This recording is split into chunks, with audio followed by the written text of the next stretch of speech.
Today we'll be making bean burgers and kale chips. You'll need a can of black beans, some grapeseed oil, some pumpernickel bread, some salt and pepper, coriander, parsley, cumin, onion, garlic, and some lettuce.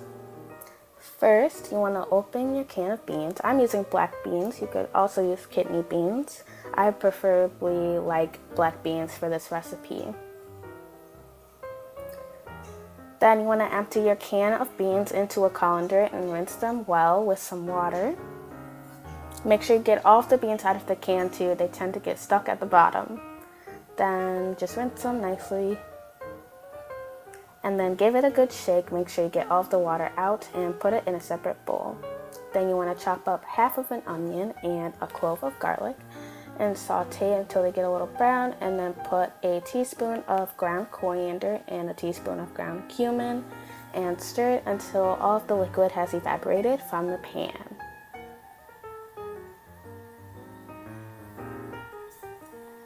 And when it's done, it should look like this, and you want to put it in a separate bowl and put it aside.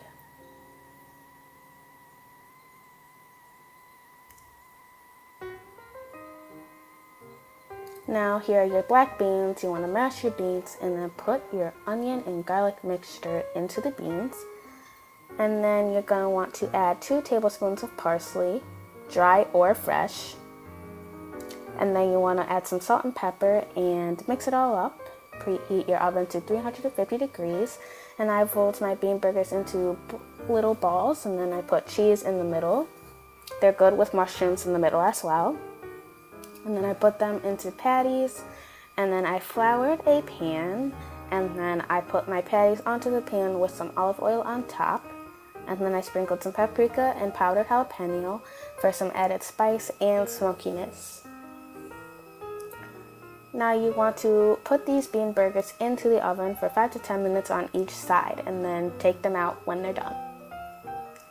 Then I put my bean burger onto a piece of pumpernickel bread with a piece of lettuce.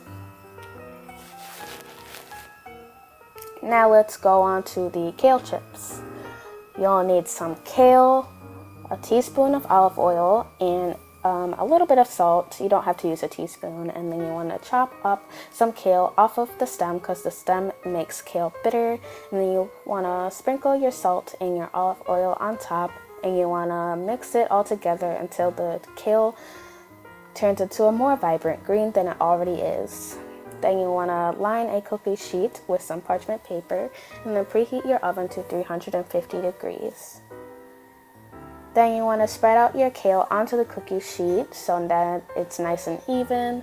And then you want to put these kale chips into the oven for 10 minutes at 350 degrees, and make sure they don't get burnt. Only do it for 10 minutes. Be careful, watch them in the oven. And that is it.